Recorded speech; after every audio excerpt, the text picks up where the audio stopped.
الدین الخالص۔ میرے بھائیوں، آپ نے موضوع سنا کہ مشترکہ خاندانی نظام رحمت یا زحمت، مطلب کیا ہے اس عنوان کا؟ مشترکہ خاندانی نظام کس کو کہیں گے اور اس کے برعکس یا اس کے علاوہ کوئی اور خاندانی نظام ہے تو وہ کیا ہے؟ مشترکہ خاندانی نظام کا مطلب یہ ہوا کہ گھر کے اندر گھر کا جو مکھیا ہے اس کی ماتحتی میں ایک بڑا کنبہ پرورش پا رہا ہو، سب لوگ ایک ہی گھر کے اندر باپ دادا بیٹا پوتا پوتی سب لوگ ایک نظام کے تحت ایک گھر میں رہتے ہوں، کاروبار ایک ہو، کھانے پینے کا نظام ایک ہو، اور سب اس بڑے گھر کا حصہ ہو، اس میں ایک مالک ہو، ایک مکھیا ہو جو پورے گھر کے نظام کو دیکھتا ہو۔ جتنے کمانے والے ہیں سب کما کر کے اس مکھیا کے حوالے کریں، اسی کو کہتے ہیں مشترکہ خاندانی نظام۔ اس کے برعکس دوسرا جو خاندانی نظام ہوتا ہے اس میں وہ اس نظام سے، اس مشترکہ نظام سے کافی چھوٹا ہوتا ہے۔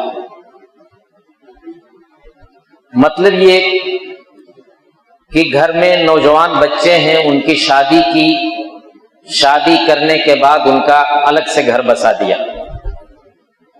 چاہے تو مستقل گھر بسا دیا یا بڑے گھر کا کی ایک یونٹ ان کے حوالے کر دی، بڑے گھر کا ایک حصہ ان کو دے کر کے، ان کو الگ کر کے ان کا کھانا پینا کمانا سب الگ کر دیا۔ یہ ہو گیا منفرد خاندانی نظام، انفرادی خاندانی نظام۔ اس نظام میں کون سا نظام، دونوں نظام میں کون سا نظام اسلام کے مطلوبہ نظام کے زیادہ قریب ہے؟ کس کو ہم اسلامی کہیں گے اور کس کو اسلام سے ہٹا ہوا کہیں گے؟ یہی بات سمجھنے کی۔ ہمارے یہاں عام طور سے یہ سمجھا جاتا ہے کہ ایک باپ کے جتنے بھی بیٹے ہیں بیٹیاں ہیں، چاہے وہ شادی شدہ ہوں، چاہے وہ خود بال بچوں والے ہوں، چاہے خود ان کے نوجوان بچے بچیاں ہوں، سب ایک ساتھ رہیں تو یہ بڑی اہم چیز ہے۔ اس کو تقدس کا درجہ دیا جاتا ہے۔ اس میں کوئی شک نہیں کہ اس کے اندر کچھ اچھائیاں بھی ہیں، لیکن خرابیاں زیادہ ہیں اس نظام میں۔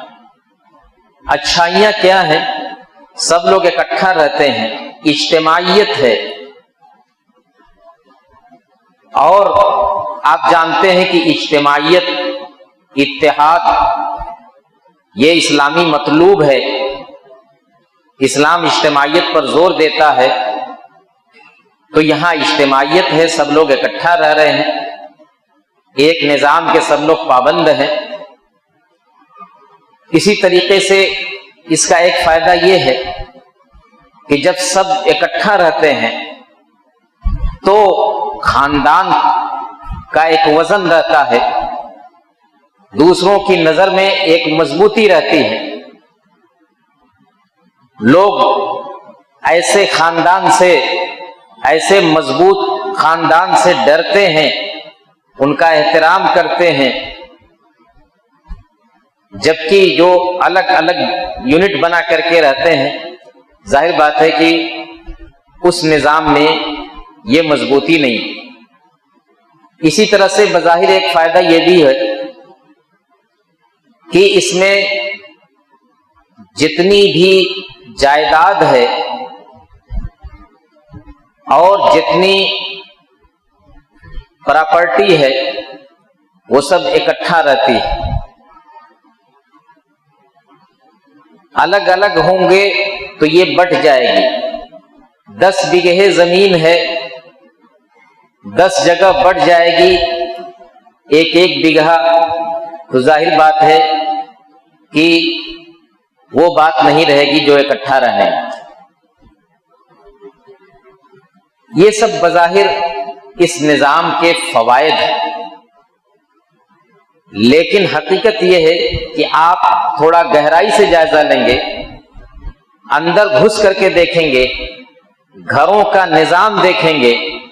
ہر آدمی دیکھ رہا ہے، ہر آدمی کا گھر ہے، اکثر گھروں میں یہی نظام رائج ہے، تو وہاں وہ کچھ اور ہی منظر دیکھتا. سب سے پہلی بات یہ کہ انسان کا ایک نفسیاتی پہلو ہوتا ہے. ہر انسان پرائیویسی چاہتا ہے. پرائیویسی یہ انسان کا بہت بڑا مطلوب ہے، بہت بڑی ضرورت ہے. اب ظاہر بات ہے کہ ایک بڑے گھر کے اندر وہ پرائیویسی انسان کو نہیں ملتی. بھیڑ بھاڑ، آنا جانا اور ایک بڑی تعداد کا ہردم سامنا، ایسے میں انسان نفسیاتی طور پر بڑا فکر مند رہتا ہے، اس کو سکون نہیں ہوتا ذہنی طور پر، وہ ہمیشہ ایک طرح کے دباؤ میں رہتا ہے. اللہ کے نبی صلی اللہ علیہ وسلم کی زندگی دیکھیے، کس طریقے سے اپنے اہل و عیال کے ساتھ گھل مل کر کے رہتے تھے. گھر کے اندر ماحول کیا ہوتا تھا، حدیثوں کے اندر آتا ہے حضرت عائشہ رضی اللہ تعالیٰ عنہا کے ساتھ آپ اور حضرت عائشہ رضی اللہ تعالیٰ عنہ ایک برتن سے غسل کرتے تھے. ایک برتن سے غسل کرتے تھے، اس کا مطلب کہ اکٹھا دونوں غسل کرتے تھے. حضرت ام سلمہ رضی اللہ تعالیٰ عنہ کے بارے میں بھی یہی بات آتی ہے. حضرت عائشہ رضی اللہ تعالیٰ عنہ کہتی ہیں کہ اللہ کے رسول صلی اللہ علیہ وسلم، میں حیض کی حالت میں ہوتی تھی، پانی پی کر کے پیالہ اللہ کے نبی صلی اللہ علیہ وسلم کو دیتی تھی، تو جس جگہ سے پیالے کی جس جگہ سے میں نے پانی پیا ہوتا، اللہ کے رسول اسی جگہ سے پانی پیتے تھے. گوشت کا ٹکڑا میں کھا کر کے آپ کو دیتی تھی، جہاں سے میں کھائے رہتی تھی، اللہ کے رسول صلی اللہ علیہ وسلم وہیں کھاتے تھے حیض کی حالت میں. یہ بتلانے کے لیے امت کو کہ دوسرے مذاہب کے اندر جب عورتیں حیض کی حالت میں ہوتی ہیں تو ان کا کھانا پینا سب الگ کر دیا جاتا ہے، لیکن ہمارے یہاں ایسا نہیں. کچھ پابندیاں ہیں، لیکن اس طرح کی پابندی نہیں ہے کہ ان کے ساتھ اٹھنا بیٹھنا منع ہو، کھانا پینا منع ہو. یہ ظاہر بات ہے کہ ایک بڑے گھر کے اندر، ایک پھیلے ہوئے گھر کے اندر کوئی آدمی ایسا کر سکتا ہے؟ اپنی بیوی کے ساتھ اس بے تکلفی کے ساتھ وہ رہ سکتا ہے؟ نہیں رہ سکتا. وہ نفسیاتی طور پر ہمیشہ ایک دباؤ میں رہے گا. پھر یہیں سے جنسی پہلو بھی سامنے آتا ہے. اس نظام کا کی خرابی جو ہے، اس میں ایک خرابی جنسی پہلو سے متعلق ہے. آپ جانتے ہیں کہ جنسی خواہشات کو پورا کرنا یہ انسان کی بنیادی ضرورتوں میں سے، اور اسلام کے اندر بلکہ ہر مذہب کے اندر اس کا ایک ضابطہ بنایا گیا ہے کہ شادی کے ذریعے انسان اپنی جنسی ضرورت پوری کرتا ہے. ادھر ادھر منہ مارنا اور غیر شرعی طریقے سے اپنی خواہش پوری کرنا، جس کو زنا کہا جاتا ہے، اس کا دروازہ بند کر دیا گیا. کوئی مذہب اس کی اجازت نہیں دیتا، اور اسلام نے تو خاص طور سے اس پر کافی زور دیا ہے. دوسری طرف شادی کی ترغیب دی ہے. صرف یہی نہیں بلکہ عورتوں کو کہا ہن لباس لکم وانتم لباس لہن، عورتیں تمہارا لباس ہیں، تم عورتوں کا لباس ہو. نساؤکم حرث لکم، عورتیں تمہاری کھیتیاں ہیں. مطلب یہ ہے کہ اپنی خواہش پوری کرنے کے لیے تمہارے پاس تمہاری بیویاں ہیں جن سے تمہارا عقد ہوا ہے، نکاح ہوا ہے، اور اس عقد کا اس نکاح کا ایک اہم مقصد جنسی تسکین حاصل کرنا بھی ہے. اور یہ جنسی تسکین انسان کو اس کی کسی بھی وقت ضرورت پڑ سکتی ہے.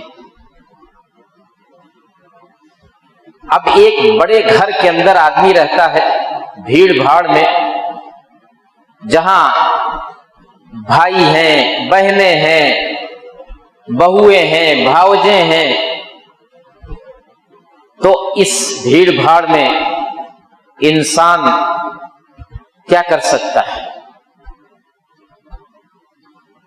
اللہ کے نبی صلی اللہ علیہ وسلم نے اس سلسلے میں اتنی تاکید کی ہے کہ اگر کسی عورت کو اس کا شوہر اپنی خواہش پوری کرنے کے لیے بلائے تو اس عورت کو فوراً آنا چاہیے، ولو کانت علی التنور، اگرچہ کہ وہ تنور پر بیٹھ کر کے روٹی بنا رہی ہو، اور اس کو چھوڑ کر کے کھانا پکا رہی ہو، روٹی بنا رہی ہو، اس کو چھوڑ کر کے وہ اپنے شوہر کے پاس آئے. کیوں اتنی تاکید کی گئی ہے؟ اس لیے کہ یہ بنیادی ضرورت ہے. ایک حدیث میں کہا گیا کہ اگر کسی شخص کو راستے میں کوئی عورت نظر آئے اور اس کو دیکھ کر کے اس کی خواہشات انگڑائی لینے لگیں، اس کی جنسی خواہش ابھر جائے، تو وہ فوراً اپنے گھر آ کر کے اپنی بیوی کے پاس جائے اور اس ضرورت کو پورا کرے، تاکہ اس کے دل کے اندر جو ایک طرح کا ہیجان اٹھا ہے وہ دب جائے اور اس کو سکون حاصل ہو. اب آپ بتائیے کہ ایک مشترکہ خاندانی نظام کے اندر، ایک بڑے گھر کے اندر ایسا کرنا ممکن ہے؟ اللہ کے نبی صلی اللہ علیہ وسلم نے تاکید کی ہے عورتوں کو کہ کوئی عورت شوہر کی موجودگی میں نفلی روزہ نہیں رکھے گی اس کی اجازت کے بغیر. نفلی روزہ، فرض روزے کے لیے شوہر کی اجازت کی ضرورت نہیں ہے، کوئی فرض ادا کرنے کے لیے شوہر کی اجازت کی ضرورت نہیں، لیکن نفلی روزہ اگر رکھنا ہو، شوہر موجود ہو، تو اس کی اجازت کے بغیر عورت نفلی روزہ نہیں رکھے گی. کیوں؟ اس کی بھی وجہ یہی ہے کہ اس کو اس کی ضرورت پڑ سکتی. تو اس سے آپ اندازہ لگا سکتے ہیں کہ کس طریقے سے ایک انسان اپنے گھر کے اندر، وہ اس بڑے گھر کے اندر کیسے زندگی گزارتا ہوگا جس گھر میں اس کو اس طرح کا سکون اور اس طرح کی پرائیویسی میسر نہیں. اس سے آگے بڑھ کر کے دیکھیے دینی پہلو، اس نظام کا دینی پہلو دیکھیے. نماز کتنی اہم عبادت ہے. ابھی آپ نے سنا، یعنی اسلام کے اندر نماز شہادتین کے بعد سب سے اہم عبادت، اور ترک نماز پر بڑی وعیدیں آئی ہیں. ایک مسلمان کی زندگی میں نماز سب سے مقدم ہے. العہد الذی بیننا وبینہم الصلاۃ، ہمارے اور دوسروں کے درمیان جو فرق ہے وہ یہی نماز ہے۔ اگر یہ نماز نہیں انسان کی زندگی میں تو وہ مسلمان کیسا؟ اب آپ ایک بڑے گھر کے اندر مشترکہ خاندان کے اندر رہتے ہیں، سب سے زیادہ اثر اگر کسی چیز پر پڑتا ہے تو نماز پر پڑتا ہے۔ ایک بڑے گھر کے اندر وقت پر انسان یا وقت بے وقت اس کو غسل کرنے کی ضرورت ہے، لیکن گھر کا ماحول اس کی اجازت نہیں دیتا۔ ایک بڑے گھر کے اندر جہاں جب وہ کمرے سے نکلتا ہے کسی کا سامنا ہوتا ہے، کبھی بھائی کا سامنا ہے، کبھی بھاوج کا سامنا ہے، کبھی ابا کا سامنا ہے، کبھی اماں کا سامنا ہے، کبھی بھتیجوں کا سامنا ہے، کبھی بھتیجیوں کا سامنا ہے، ایسے میں وہ باتھ روم میں جا کر کے غسل کرنے اور وقت پر نماز پڑھنے کی ہمت نہیں جٹا پاتا ہے۔ اور تو اور سب سے زیادہ اس میں عورتیں بیچاری اس کا شکار ہوتی ہیں۔ وہ فطری طور پر شرمیلی ہوتی ہیں، ان کے اندر حیا زیادہ ہوتی ہے۔ اگر مرد بہت ہمتی ہے اور بہت ارادے والا ہے تو وہ اس مہم کو سر کر لے، لیکن عورت کے لیے مشکل ہوتا ہے۔ نتیجہ یہ ہوتا ہے کہ بغیر کسی عذر شرعی کے اس کی نماز قضا ہو جاتی ہے۔ وہ نماز جس کے بارے میں کہا گیا ہے کہ اگر بغیر کسی عذر کے وقت سے نہ پڑھا جائے نماز کو تو پھر وہ نماز ہوتی نہیں، کبھی بعد میں پڑھنے پر قبول نہیں ہوتی۔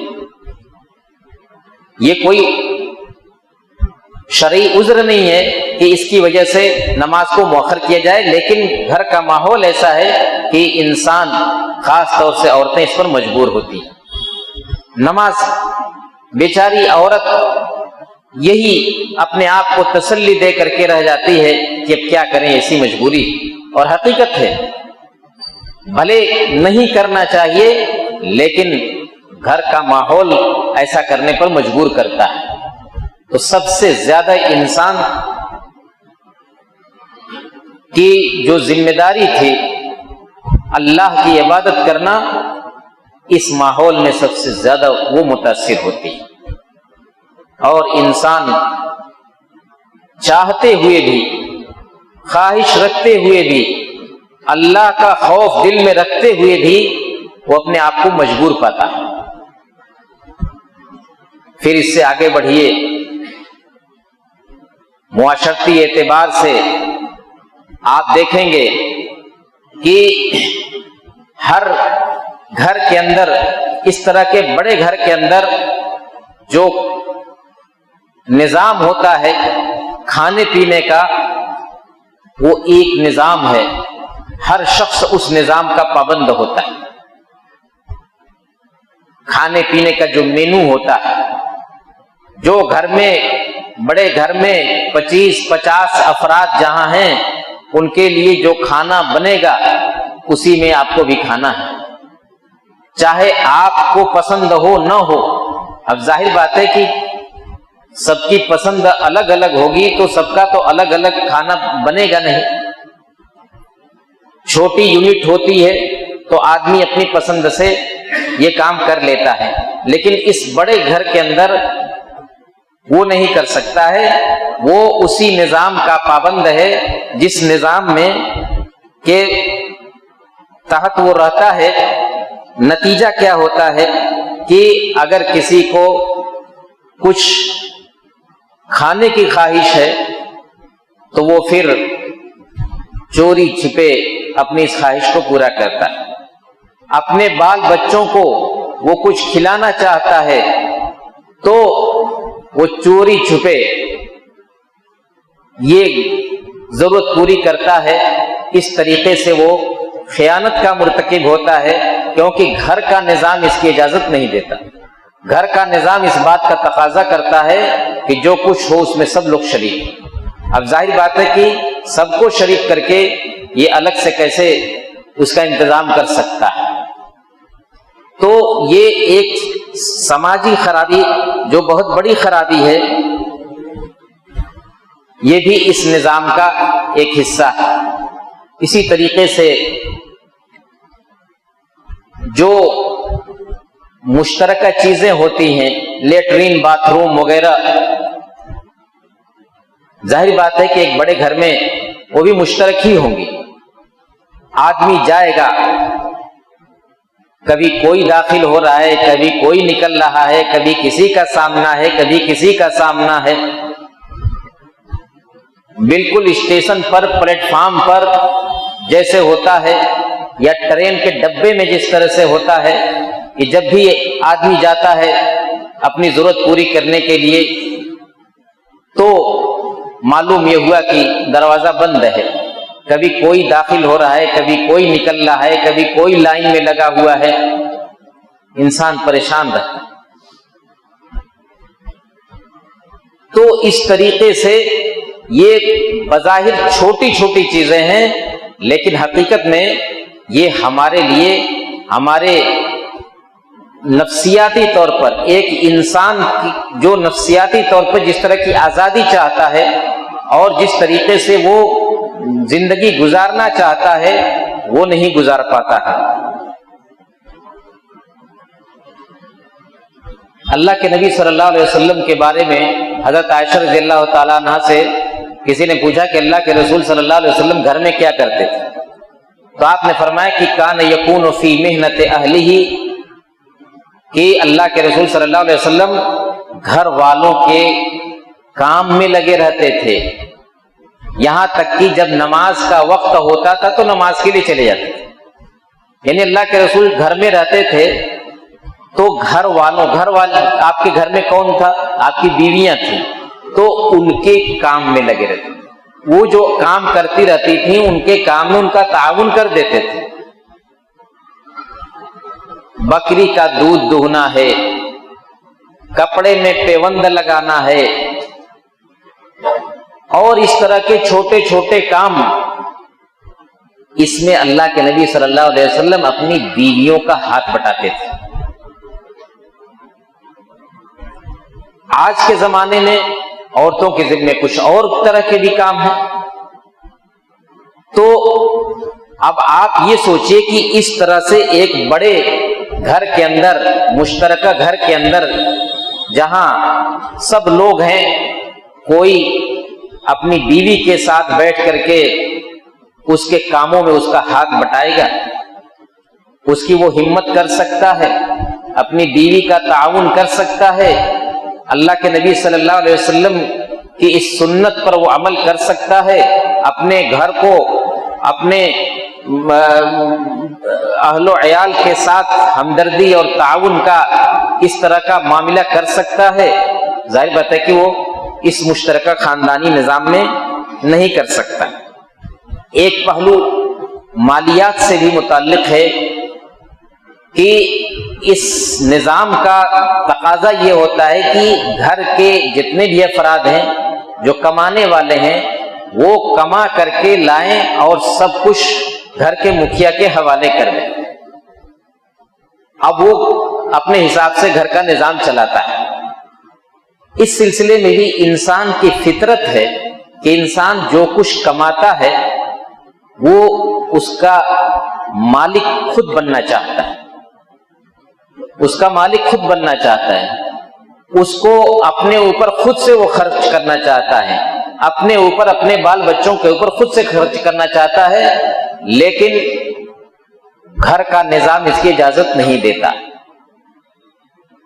تو ایک طرف گھر کا نظام ہے، دوسری طرف انسان کی فطری خواہش ہے، ضرورت ہے۔ اب وہ کیا کرتا ہے کہ ایسے میں وہ مجبوراً بے ایمانی پر آمادہ ہوتا ہے۔ کچھ حصہ تو وہ گھر کے مکھیا کو دیتا ہے اور کچھ حصہ دبا کر کے رکھتا ہے، اور یہ کوئی انکشاف نہیں، ہر شخص اس کو سمجھتا ہے کہ انسان اپنی ضرورت کے لیے بھی کچھ رکھتا ہے۔ اب وہ چاہے جس تعویل سے وہ رکھے، لیکن وہ رکھتا ہے، لیکن یہ گھر کے نظام کے وہ خلاف ایسا کرتا ہے۔ اب اس میں کوئی کم کرتا ہے، کوئی زیادہ کرتا ہے. بعد میں جب گھر کا شیرازہ منتشر ہوتا ہے اور لوگ الگ الگ ہوتے ہیں تو کسی کی مٹھی بڑی گرم رہتی ہے اور کوئی بالکل خالی رہتا ہے. جو اس نظام کا جتنا زیادہ مخلص ہوتا ہے اتنا زیادہ وہ مفلس بن کر کے آتا ہے، اور جو چوری بے ایمانی سے کام لیے ہوتا ہے وہ عیش کرتا ہے. یہ حقیقت ہے، یہ گھر گھر کی کہانی ہے، اس میں کوئی کسی کے ساتھ الزام نہیں ہے. اس کے علاوہ بھی میرے بھائیوں اور بہت سی خرابیاں ہیں. تربیت کا خسارہ ہے، بچوں کی صحیح تربیت نہیں ہو پاتی. اس طرح کے مشترکہ گھر میں کبھی چچا بلا رہے ہیں، کبھی چچی بلا رہی ہیں، کبھی فلاں کے ساتھ فلاں جگہ جانا ہے، کبھی جو ہے بھتیجے کے ساتھ بچہ کھیل رہا ہے. آپ چاہتے ہوئے بچوں کو صحیح تعلیم نہیں دے سکتے، صحیح تربیت نہیں دے سکتے. یہاں تک کہ عورتوں کی صحیح تربیت انسان نہیں کر سکتا. ایک بڑے گھر کے اندر بیوی سے اگر کسی مسئلے پر کچھ انبن ہو گئی تو اس کا تدارک جلدی نہیں کر پاتا ایک بڑے گھر کے اندر، جبکہ اولین فرصت میں اس مسئلے کو حل کرنا ضروری ہوتا ہے لیکن وہ نہیں کر پاتا. اسی طریقے سے تعلقات کی خرابی بھی اس نظام کا ایک ثمرہ ہے.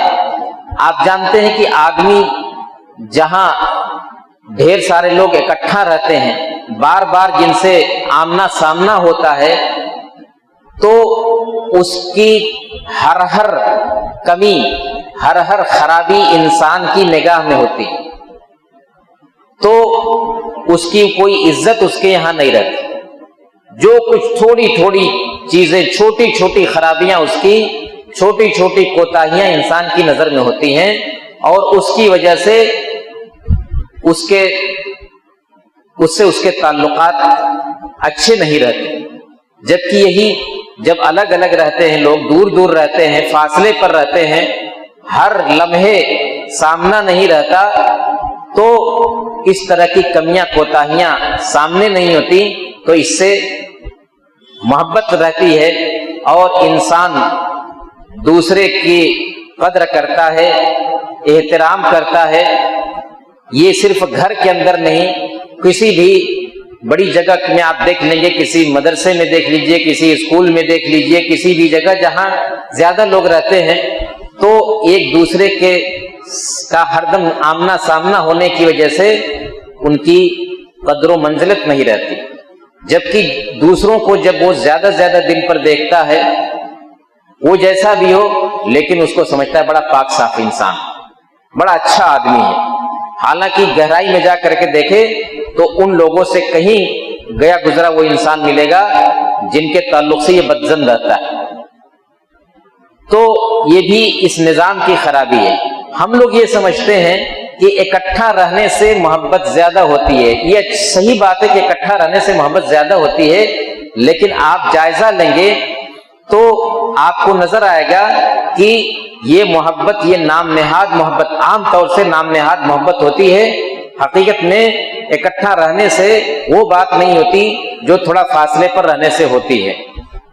ایسا نہیں کہ جو لوگ تھوڑا فاصلے پر رہتے ہیں، الگ الگ یونٹ میں رہتے ہیں، ان کے درمیان محبت نہیں ہوتی. میں سمجھتا ہوں کہ ان کے درمیان، اور تجربہ بتلاتا ہے کہ ان کے درمیان میل محبت زیادہ ہوتی ہے، کیونکہ ہر چھوٹی چھوٹی خرابی پر لوگوں کی نظر نہیں ہوتی. لوگ زیادہ احترام کرتے ہیں ایک دوسرے کا.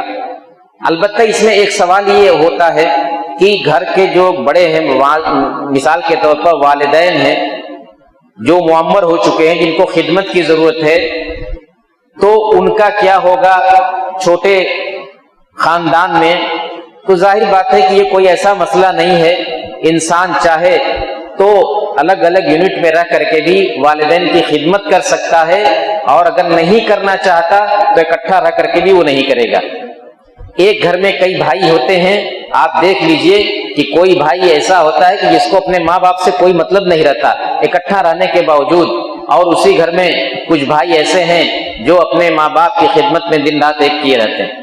تو اس کا تعلق ایک ساتھ رہنے اور الگ رہنے سے نہیں ہے، بلکہ اس کا تعلق قلبی محبت سے ہے. اور اس کا تعلق اس بات سے ہے کہ آدمی اپنی ذمہ داریوں کو کس قدر سمجھتا ہے اور محسوس کرتا ہے۔ آخری بات اس سلسلے کی جو میں کہنا چاہتا ہوں وہ یہ ہے کہ پردے کا اسلام نے ایک نظام دیا ہے۔ ایک محرم ہوتے ہیں گھر کے اور ایک غیر محرم ہوتے ہیں۔ غیر محرم سے پردہ کرنا ہوتا ہے۔ گھر میں باپ ہیں، بھائی ہیں اور اس طرح کے جو رشتہ دار ہیں جن سے پردہ نہیں کرنا ہے۔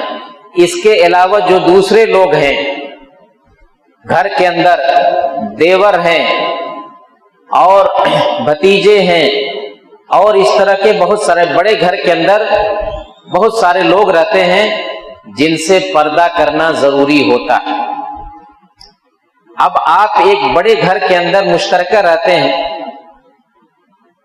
4 بھائی ہیں، 6 بھائی ہیں، سب کی بیویاں ہیں، بسا اوقات ان کی بہویں ہیں، یہ سب اکثر ایک دوسرے کے لیے اجنبی ہوتی ہیں۔ ان کے ساتھ اٹھنا بیٹھنا، بے پردگی، یہ سب منع ہے۔ اللہ کے نبی صلی اللہ علیہ وسلم نے ایک مرتبہ صحابہ کرام کو مخاطب کر کے فرمایا کہ ایاکم الدخول علی النساء، کہ لوگوں عورتوں کے پاس داخل ہونے سے بچو، عورتوں کے پاس جانے سے بچو۔ کسی نے پوچھا کہ اللہ کے رسول والحم، کیا دیور سے بھی، یعنی دیور اور بھاوج کا یہ بھی ایک دوسرے سے پرہیز کریں، یہ بھی ایک دوسرے سے بچیں؟ تو آپ نے فرمایا کہ الحم والموت، دیور تو موت ہے۔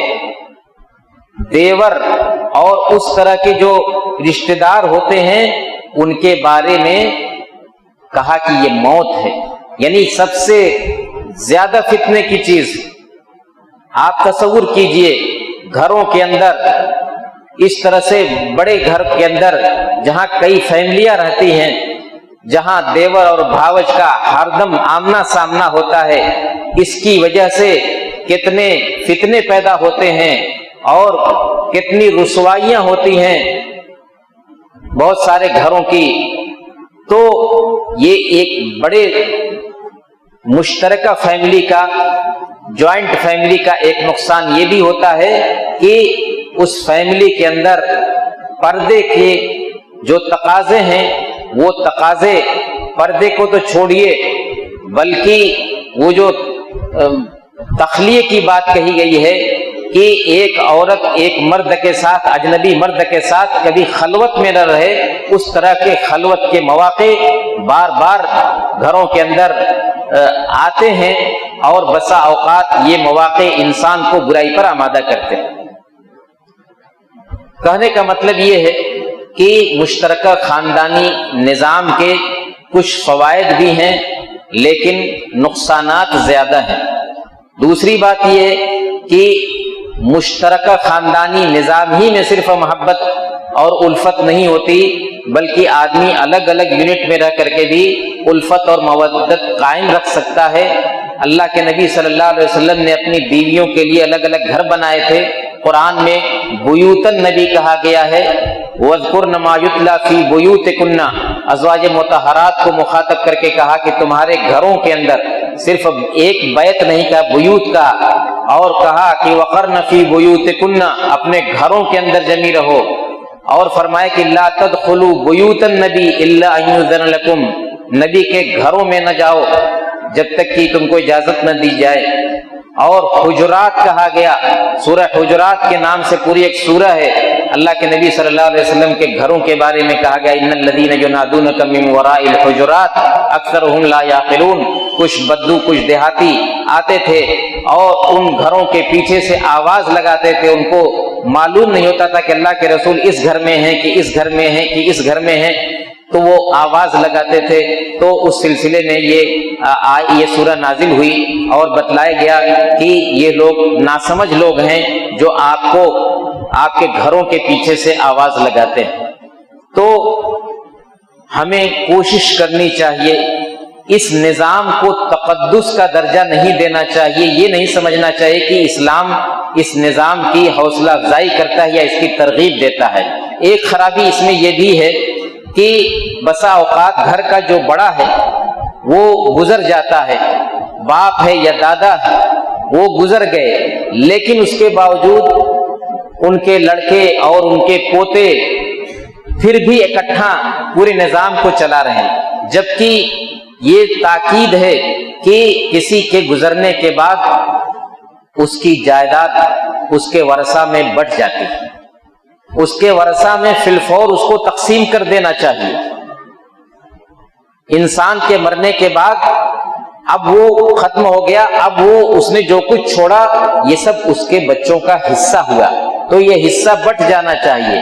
ہمارے یہاں کیا ہے کہ لوگ سالہ سال تک تقسیم نہیں کرتے، اب اس جائیداد کے اندر کوئی اضافہ ہوتا ہے، کوئی کمی ہوتی ہے، کوئی زیادہ کماتا ہے، کوئی کم کماتا ہے، بعد میں چل کر کے اتنی پریشانیاں ہوتی ہیں وراثت کی تقسیم میں کہ تقسیم کرنے والے بیچارے پریشان ہو جاتے ہیں۔ کبھی کبھی دوسری نسل بھی گزرنے لگتی ہے اور ابھی پہلی نسل کی وراثت تقسیم نہیں ہوئی رہتی ہے، یہی نام نہاد شوشہ کی تقسیم ہو جائے گی تو لوگ بٹ جائیں گے، محبت ختم ہو جائے گی، ایسا کچھ نہیں ہے میرے بھائیوں۔ تو اس نظام میں جو خرابیاں ہیں ان خرابیوں کو ہم دور کرنے کی کوشش کریں۔ اگر ہم اس نظام کو قائم ہی رکھنا چاہتے ہیں، بڑا اور مشترکہ خاندان ہی رکھنا چاہتے ہیں، تو ان خرابیوں کو دور کر کے رکھیں، لیکن بہتر یہ ہے کہ چھوٹی چھوٹی یونٹ بنا کر کے رہا جائے، تاکہ یہ جو ہر طرح کی خرابیاں، دینی اعتبار سے خرابیاں، معاشرتی اعتبار سے خرابیاں اور نفسیاتی اعتبار سے خرابیاں یہ جو سامنے آئیں، یہ ان خرابیوں کا ہمیں سامنا نہ کرنا پڑے۔ اللہ رب العالمین ہمیں اسلامی طریقے پر زندگی گزارنے کی توفیق عطا فرمائے، اور ہم سے اس سلسلے میں جو کوتاہیاں ہوتی ہیں اس نظام میں، ہم سے جو کوتاہیاں ہوتی ہیں ان کوتاہیوں کو دور کرنے کی توفیق عطا فرمائے۔ وآخر دعوانا ان الحمد للہ رب العالمین، والسلام علیکم ورحمۃ اللہ وبرکاتہ۔